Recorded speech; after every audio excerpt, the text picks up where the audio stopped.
თავი მეხუთე. თქვენ შორის ხუცესებს შევაგონებ მე, თანახუცესი, ქრისტეს ტანჯვის მოწმე და აგრეთვე თანაზიარი მდიდებისა, რომელიც გამოცხადდება.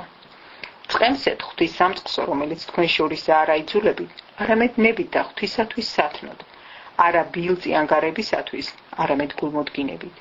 თუ კი ეუფლებით ღვთის სამკვიდრებელს, არამედ მაგალითი იყავით სამწყსოსათვის. და როდესაც მწყემს მთავარი გამოჩნდება, თქვენ მიიღებთ დიდების უჭკნობ გვირგვინს. ასევე ახალგაზრდებო, დაემორჩილეთ ხუცეს, დაემორჩილეთ ერთმანეთს, შეიმოსეთ თავმდაბლობა, რადგან ღმერთი ამ პარტნიორებს ეწინააღმდეგება, თავმდაბლებს კი მადლს ანიჭებს. მას დამდაბლით ღვთის ძლიერი ხელის ქვეშ, რათა აგამაღლოთ მან თავის დროზე. თქვენი ყველა საზრუნავი მას მიანდეთ, რადგან ის ზრუნავს თქვენზე. ღვიძარენი იყავით, იფხიზლეთ, რადგან თქვენი მოწინააღმდეგე ეშმაკი დაძრწის, როგორც მრთგვინავი ლომი და ეძებს ვინ ჩაღლაპოს. წინააღმდეგით მას მტკიცე რწმენით და იცოდეთ, რომ მსგავსი სატანჯველი თქვენ საძმოსაც ხვდება წუთის სოფელში.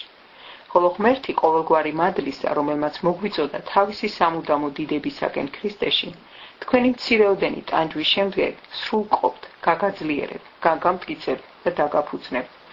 დიდება და ძლიერება მას უკუნითი უკუნისამდე. ამინ.